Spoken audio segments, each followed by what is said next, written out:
Boa noite a todos. Boa noite. Desanimado, viu? Boa noite, pessoal. Boa noite. Ah, que legal. Meu coração se enche de alegria estar aqui no Pequeninos, esse gigante, que de pequeno não tem nada. Ele é pequeno na humildade, mas é gigantesco no amor. E essas portas que se abrem, preparadas desde muito cedo, irradia esse amor para dentro de um bairro, para dentro de um lar, para dentro de cada um aqui que faz luz e que brilha diferente. Na sua casa, no seu trabalho, aonde estiver, levando um pouco do que o Pequeninos pode oferecer. Eu fico muito feliz e me sinto membro integrante dessa família. E hoje trouxe um tema assim que representa tudo para quem crê na imortalidade na alma, para quem crê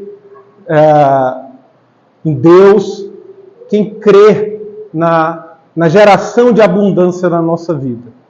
E o nome desse tema é trabalho. Um tema e uma palavra que deriva do latim de tripadium, que era o quê? Um instrumento de tortura. E por que trabalho vem de um instrumento de tortura? Porque desde os longínquos tempos até a Idade Média, só quem trabalhavam eram pessoas que os homens julgavam que não iriam pensar. Então, o trabalho ele ficava relegado para quem? Para os escravos, para aquelas pessoas tidas como inferiores. Então, trabalho, o instrumento de trabalho era como se fosse um instrumento de tortura. E hoje, a gente vai brevemente entender o que seria esse trabalho na nossa vida. E hoje, mais uma vez, a gente vai falar um pouco da série Vida, extraído de pensamentos do livro do Emmanuel, Pensamento e Vida. E hoje a gente traz o tema trabalho.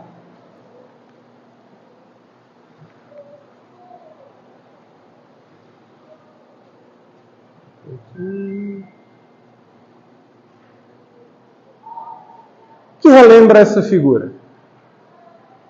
Relembra uma jornada, uma estrada que todos perseguem em busca de um farol chamado felicidade. Um farol que na mídia é vendido como bens materiais, viagens, uma série de situações, uma família de margarina, né? De propaganda de margarina, onde ninguém briga, não tem desarmonia. Só que a gente sabe que na vida da gente as coisas não são assim. A gente busca a felicidade por uma estrada, mas a gente sabe que para que a gente chegue lá, rumo a essa estrada, a gente tem que rodar, a gente tem que se preparar para essa viagem. E a gente se depara que na vida, ela é uma estrada cheia de curvas, inevitáveis e acidentes imprevisíveis. Ou seja, nem sempre o que a gente queria e almeja para a nossa vida é o que vai acontecer. Às vezes, nos deparamos com a doença, nos deparamos com um problema de relacionamento, nos deparamos com uma dificuldade dentro da nossa própria casa, com dificuldade financeira. E a gente vai ver que dentro dessa jornada, se a gente busca essa tal felicidade, o trabalho vai ser instrumento de ouro para que a gente possa caminhar nessa jornada. No livro Pensamento e Vida, ele começa no capítulo 7 dizendo o seguinte: brilhe a vossa luz.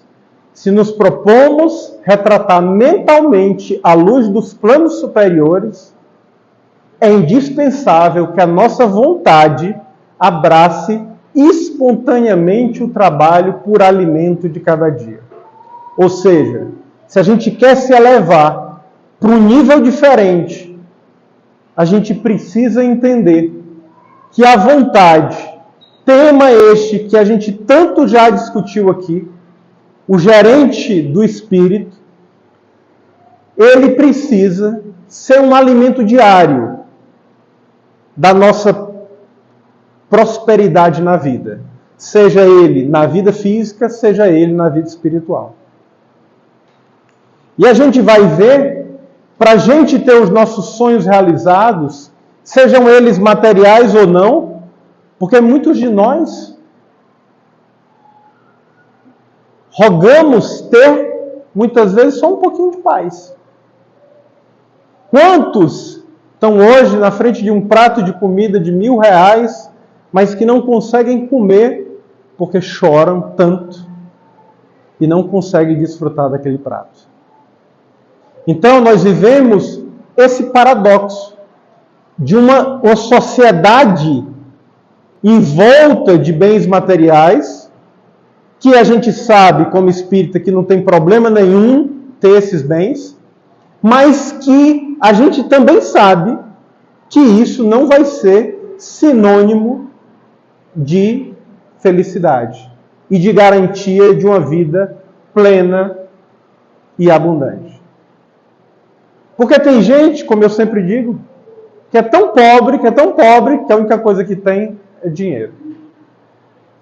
Então, Emmanuel continua. Hoje, porém, sabemos que a lei do trabalho, assim como a lei moral, é roteiro da justa emancipação.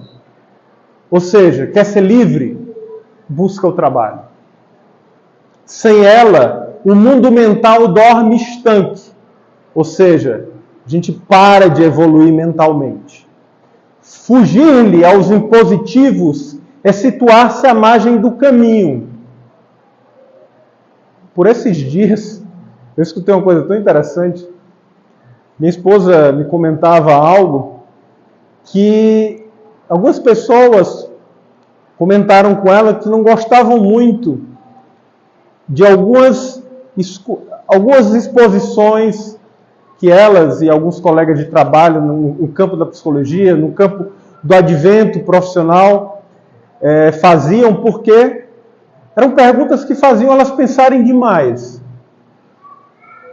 E eu me lembrei o quanto incomoda quando a gente pergunta simplesmente quem é você. Muitos dirão, eu sou professor, eu sou médico, eu sou um mecânico.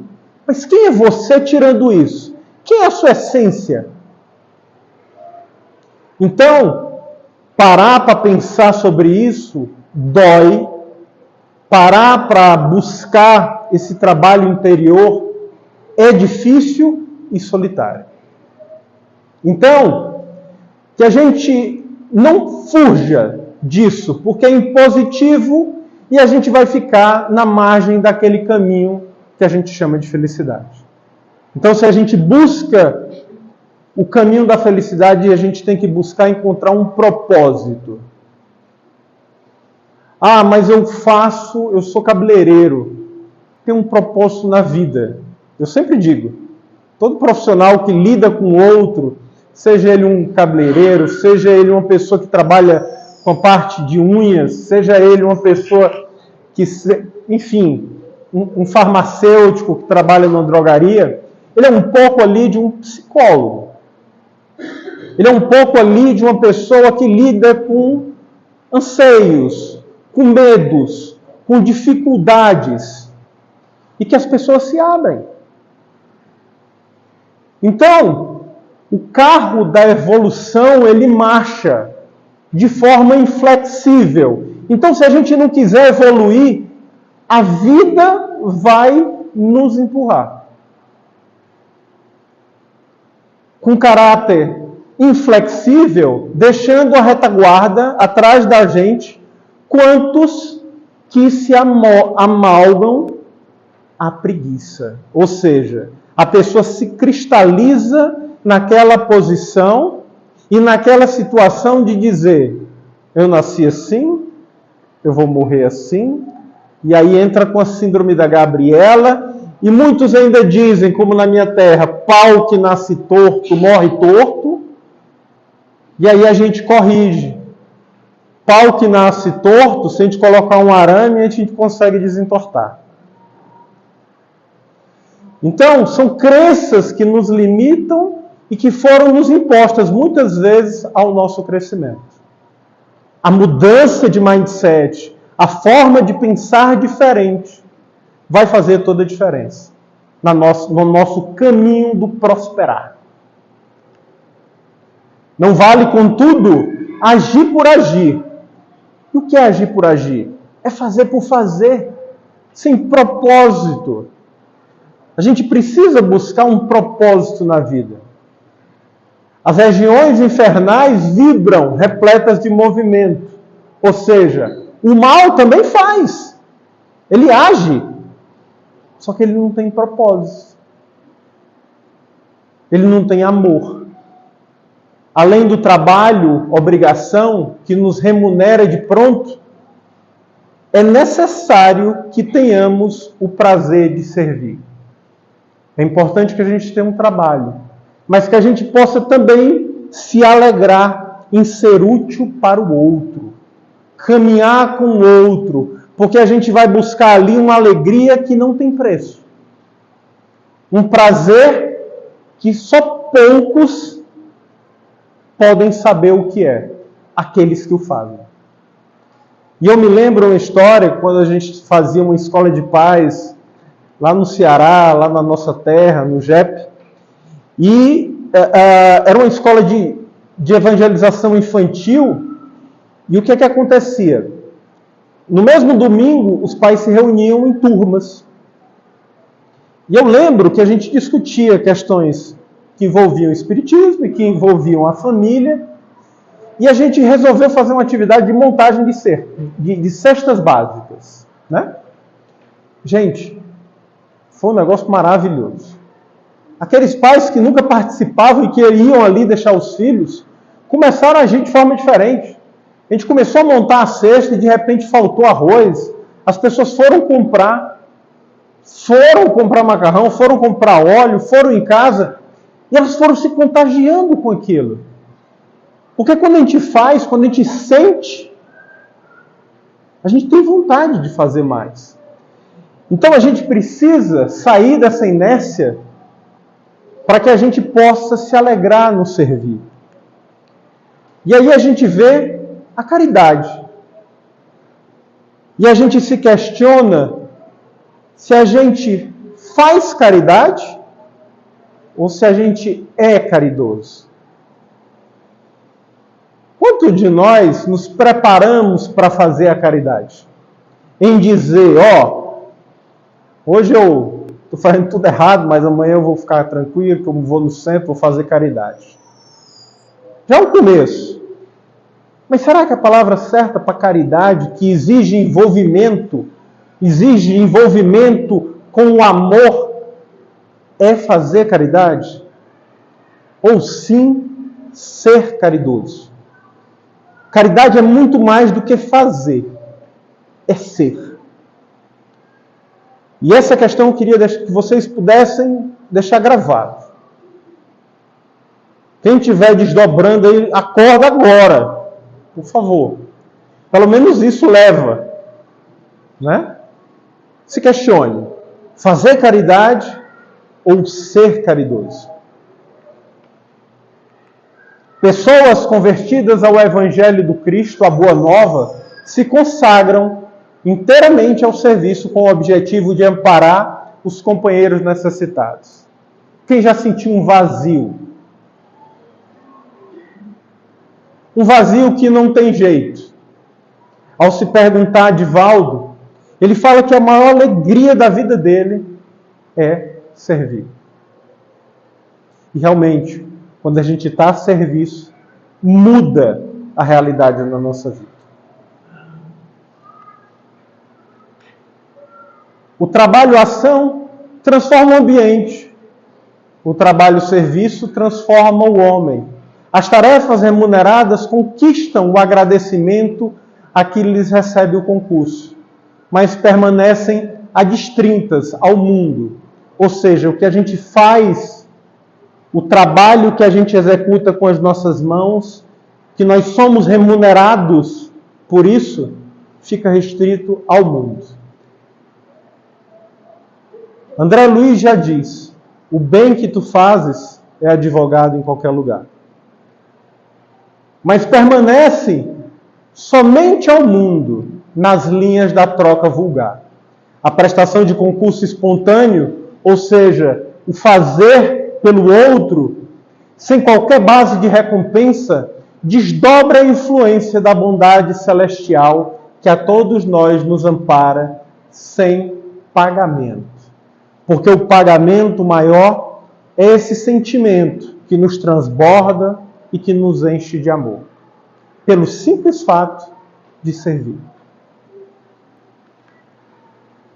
E talvez tudo isso que eu fale hoje vai servir simplesmente para criar questões de um tal de vir a ser, aonde cada um de nós busca questões internas. É o nosso trabalho interior, pois saímos de lagartas para se transformar em borboletas. Com essa coisa que coexiste dentro de cada um de nós e que a gente sabe que mesmo aquele homem que tem o pior pensamento, dentro dele, a gente sabe que tem o vir a ser. Aquela vontade de ser melhor. Porque o Mestre já nos disse que vós sois deuses. E só nós podemos dar aquilo que temos. É simples assim. Então, se a gente não buscar esse vir a ser, esse trabalho interior, essa transformação moral, das leis morais, para a gente sair dos porões que a gente está, para o cume das montanhas, a gente não vai conseguir chegar naquele caminho chamado felicidade. Naquele que a traça não corrói, que o ferrugem não come, naquele lugar que poucos conhecem, que se consagra através desse amor, de servir, de ajudar. Eu acho que quando eu acho que muitos daqui são pais, são mães, e em especial as mães, elas sentem, né, essa transformação e essa doação por inteiro, que é uma coisa muito bonita, que é um amor que vai se aproximando de uma dedicação plena. E a gente pergunta, precisamos trabalhar? E o Livro dos Espíritos nos esclarece na pergunta 674. A necessidade do trabalho é uma lei da natureza. Kardec questiona. O trabalho é uma lei da natureza e por isso mesmo é uma necessidade.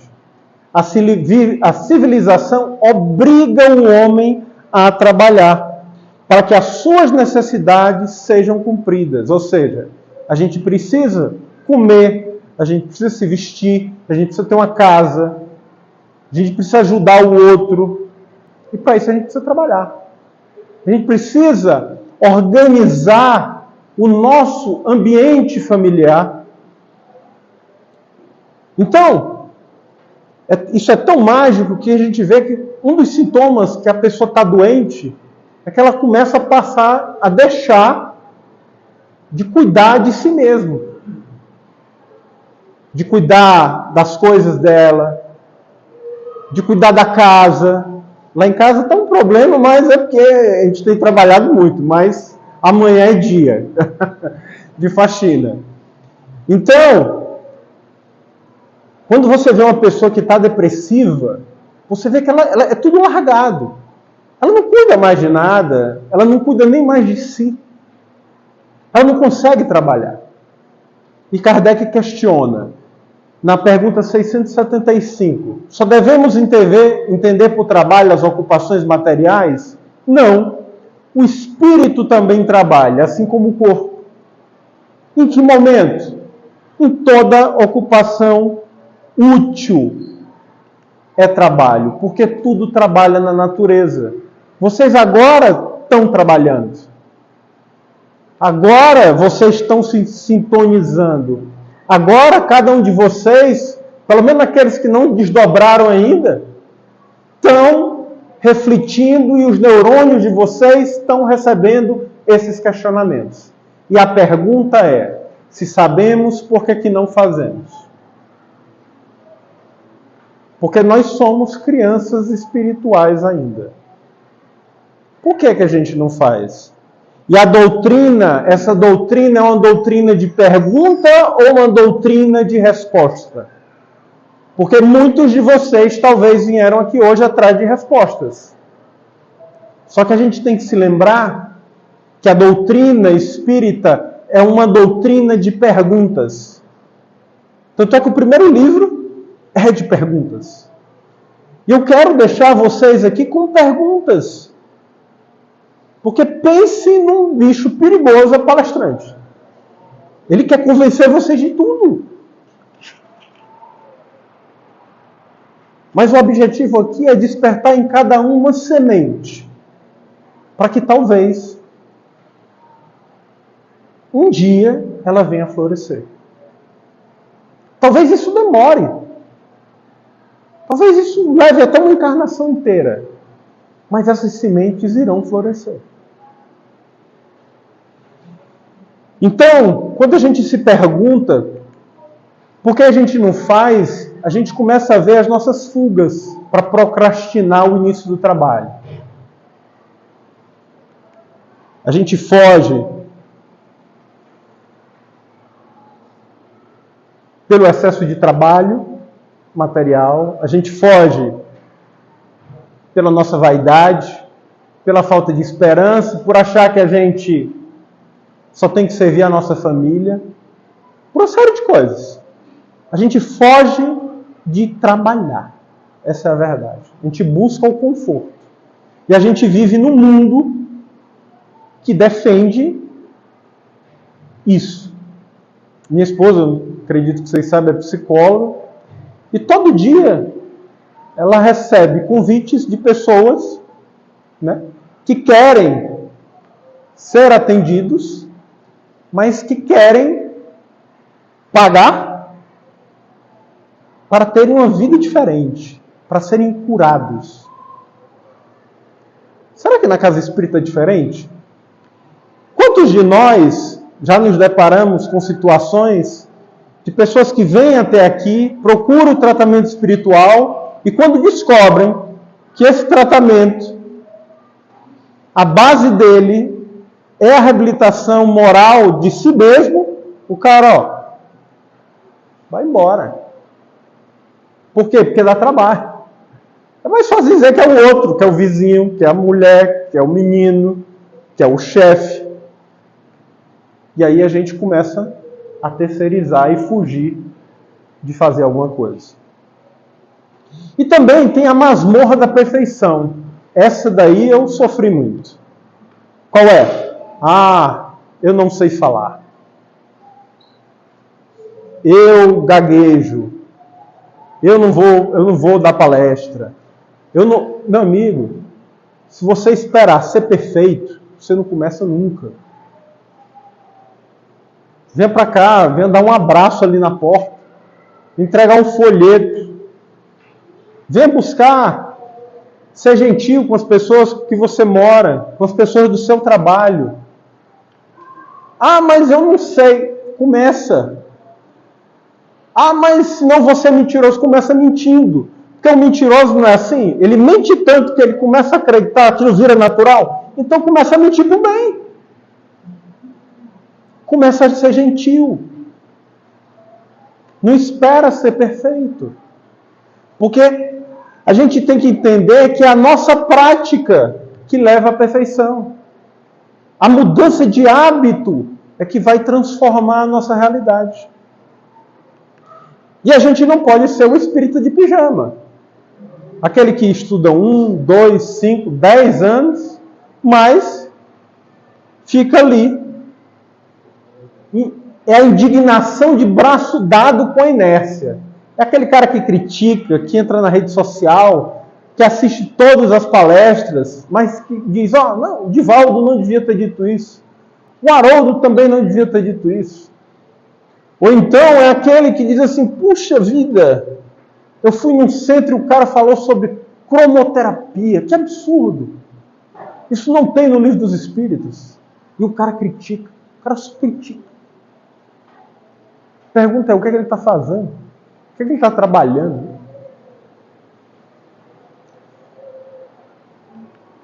Ocupação útil. O que é a ocupação útil? A ocupação útil é aquela que é onde tem cérebro, mente, emoção e ação. Todas ligadas para o bem. E também tem a lei do repouso.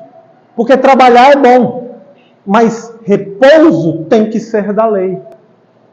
É o momento onde a gente silencia o nosso interior. É o momento onde a gente cala os pensamentos. Onde a gente precisa, em algum momento, desencarnar. Sair dessa matéria que a gente vive. Para voltar um pouquinho para o quê? Para a nossa essência. O que é que nós somos de verdade? Onde é que a gente vai calar o nosso interior? Porque vocês sabiam que tem gente que trabalha tanto que é justamente para fugir? É realmente para não se encontrar com aquilo que incomoda? E tem trabalhador espírita que faz isso. O cara mora na casa espírita. Ele esquece que tem uma família, que tem uma sociedade lá fora. E que isso é da lei. Trabalhar para a sociedade. E sociedade não é só dentro da casa espírita, é lá fora. Então a gente precisa entender que é da lei também o repouso. E a gente precisa entender também que a gente não faz nada só. A gente trabalha de forma integrativa. Eu sempre digo, Romária, tu não atende só. Quando a gente está nos nossos atendimentos, a gente não está só. Quando você está acolhendo uma pessoa no trabalho, se você levar a sua vibração e pedir, você não está só. Nós sempre estamos muito bem acompanhados. Lógico, dependendo da nossa vibração. Pode ser que seja o contrário também. Então, essa parceria com as esferas superiores, essa parceria com Deus, faz renascer em cada um de nós a oportunidade de trabalhar para o divino. E eu não podia deixar de finalizar falando de uma pessoa que nos traz um verdadeiro tratado de competência. Uma verdadeira oração que ficou conhecida no mundo inteiro e que nos ensina muito. E que por Deuscidência, hoje é celebrado em toda a humanidade o dia dele.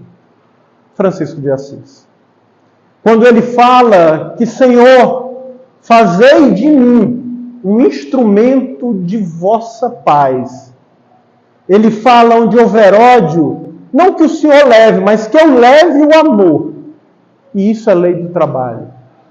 Onde houver ofensa, que eu leve o perdão. Onde houver discórdia, que eu leve a união. Onde houver dúvida, que eu leve a fé. Onde houver erro, que eu leve a verdade. Onde houver desespero, que eu leve a esperança. Onde houver tristeza, que eu leve a alegria. Onde houver trevas, que eu leve a luz. Ó Mestre, fazei o quê? Fazei, não que o Senhor me dê, mas que eu procure mais. Fazer mais pelo outro, consolar do que ser consolado. Compreender do que ser compreendido. Amar que ser amado. Porque Francisco entendeu que é dando que se recebe. É perdoando que se é perdoado. E é morrendo, desencarnando todo dia, que se vive para uma vida eterna. Que assim seja. Que Jesus abençoe cada um de vocês.